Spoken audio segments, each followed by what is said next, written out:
Hey guys, I hope y'all are having a great week and trying to stay warm, I hope.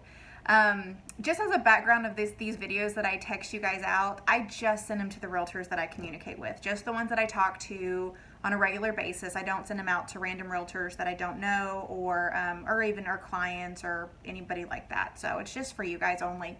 But since it's just us, I did want to just say we lost a amazing realtor that I worked with. I have known for 15 years, as long as I've been here with Linda, and he passed away last week. He had health issues on and off through all the years that I've known him, and so he had a complication with something that happened last week and ended up passing away. And so I'm just incredibly sad, but I've got to say he was such an amazing human and just somebody that we all should look up to, as far as how kind he was and how, in the world, in the real estate world that we're in, everybody's so competitive and can really be mean and just not nice, and he never was like that. He was just such a patient man, so kind-hearted.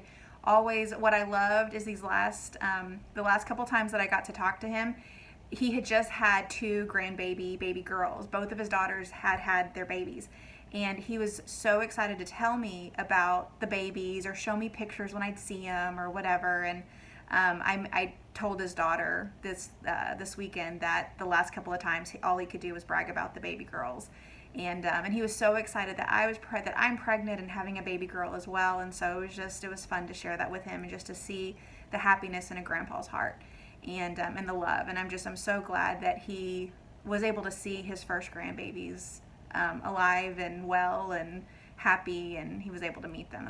It's pretty cool that he was able to, but he definitely will be missed. He was an incredible man. If you didn't get to know him, he was amazing, and he is somebody that in as crazy as our industry is, somebody that we should all look up to for sure. The information I just wanted to bring you guys today is about state bond programs versus local bond programs. So a lot of you guys know that majority right now, and it just has to do with the market that we're in, we are doing, as a whole, most of the mortgage companies are just doing the state bond programs. And so I was going to explain why we are leaning more towards the state bond programs versus the local ones. And so it all has to do with inspections, required inspections that have to be done. So right now we're still fairly in a seller's market, right? And so we're a market where the seller's dictating a lot of what's happening for the most part, not where the buyer's getting everything they want by any means. And so a lot of the local bond programs were have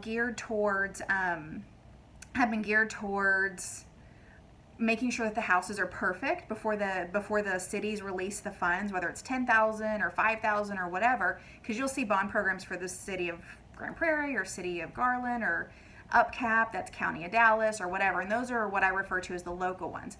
Well, in their guidelines, they'll have that they want a special inspection done by either an MHS inspector or that city's particular inspector. They'll want the inspector to go out and make sure that everything's okay with the house, and whatever they mark as not okay or deficient, they want repaired before the house is sold, and they want the seller typically to repair those items. So it's almost as if the seller is writing a blank check to accept that kind of an offer, to say, oh, we're using the city of Garland or the city of the County of Dallas bond program, and we want all of these items fixed before we close, or we're going to have an inspection done, and whatever that inspector says needs to be done will have to be done before closing.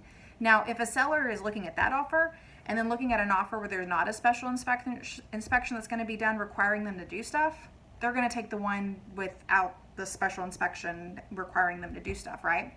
So on the reverse side, the state bond programs don't require that at all. The state bond programs only just do your standard appraisal with your FHA loan or your conventional loan or your VA loan or whatever, and that's it. The requirements for the bond program has to do with credit and has to do with income limitations and in-house type, but no, there's not any special inspection at all that happens, which is really cool. So that's really why in this type of market, the entire mortgage industry is really leaning towards the state bond programs, just because there's not a special type of inspection. So when you hear your buyer say, oh, well, I wanted to use this bond program instead because it's giving a lot more money.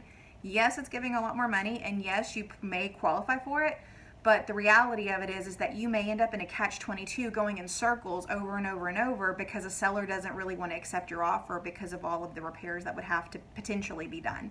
So that's the reason. So if you have any questions on that, I hope all of that made sense. If you have any questions, just let me know, and I can help you guys navigate through that and help the buyer understand why a local bond program may not be the right thing for them right away. They're wonderful bond programs, and I worked the heck out of them back when it was a buyer's market and buyers could get whatever they wanted because sellers were very desperate. And so I did those over and over and over and definitely became an expert, but then the market shifted. So the programs shift with that as well. So just wanted to let you know, call me if you have any questions, and I will talk to you guys soon. Y'all have a great day. Bye.